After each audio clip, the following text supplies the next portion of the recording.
Baik, terima kasih moderator. Anda mengingatkan agar kembali ke tema debat. Karena tadi pertanyaannya itu carbon capture itu nanti debat keempat tanggal 21 Januari.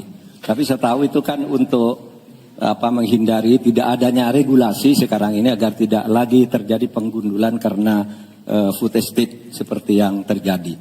Saya sekarang mau bertanya dalam topik ini.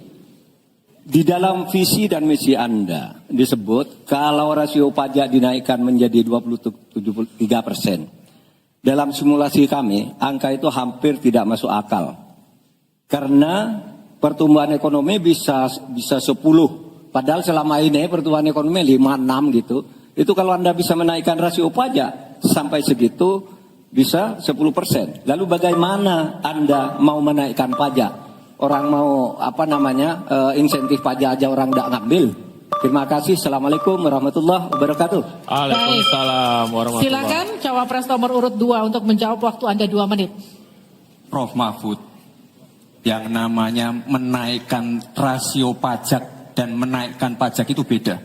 Satu, gimana caranya menaikkan penerimaan pajak atau menaikkan rasio pajak? Saya tadi sudah bilang di segmen sebelumnya, kita akan membentuk badan penerimaan pajak dikomandoi langsung oleh Presiden, sehingga akan mempermudah koordinasi dengan kementerian-kementerian terkait.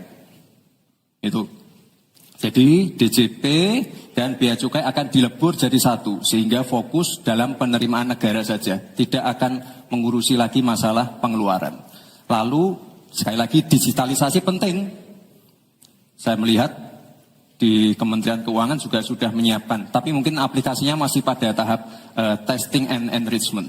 Kita melihat sudah ada core tax system yang akan disiapkan. Ini nanti akan mempermudah proses bisnis, mempermudah proses administrasi, memperbaiki pelayanan pajak. Misalnya sekarang nanti ketika sistemnya itu keluar, ketika kita akan melaporkan SPT tahunan, kita tidak perlu lagi mengisi dan menghitung, karena sistemnya sudah pre-populated, sehingga tinggal klik, tinggal konfirmasi, selesai. Mempermudah. Lalu untuk masalah pertumbuhan ekonomi, Pak, tadi saya bicara masalah hilirisasi, bicara masalah investasi. Sekali lagi, Pak, tadi saya baru bicara masalah nikel, kita belum bicara masalah tembaga, boksit, timah, tembaga, bioetanol, bioaftur, biodiesel. Oh, kita kalau serius ya Pak ya, kita benar-benar bisa menjadi raja energi dunia, Pak.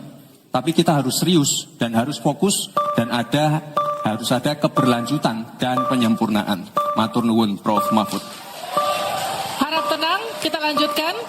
Kita beri kesempatan kepada Bapak Mahfud MD untuk menanggapi. Waktunya 1 menit, silakan Ya, Bapak. Mas Gibran yang terhormat, apa sih perbedaan antara penerimaan pajak dan tax ratio?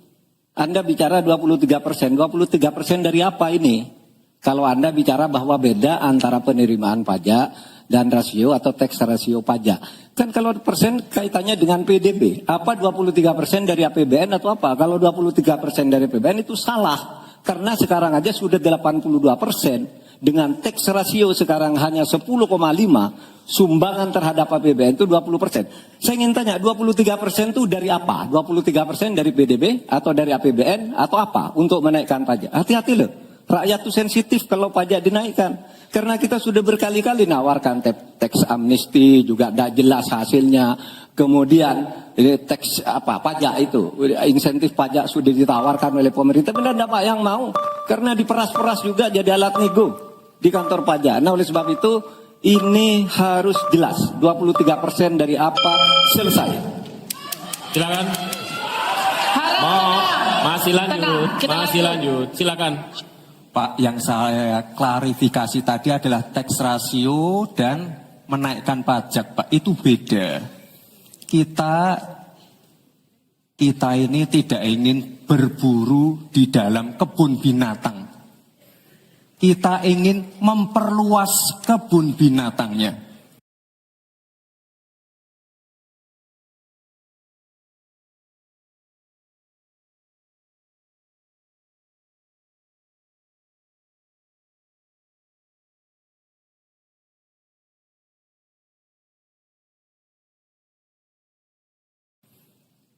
kita tanami, binatangnya kita gemukkan. Artinya apa? Membuka dunia usaha baru. Sekarang NPWP, yang punya NPWP ini baru 30%. Artinya apa? Kita harus melakukan intensifikasi dan ekstensifikasi. Saya tahu pasti pada negatif thinking. Tidak, kita tidak akan memberatkan UMKM yang di bawah omsetnya 500 juta. Pajaknya 0. Pengen modal 200 juta kur tanpa agunan, nggak ada yang memberatkan, Mbak. Terima kasih. Baik. Baik. Harap tenang, kita lanjutkan. Tenang, kita lanjutkan.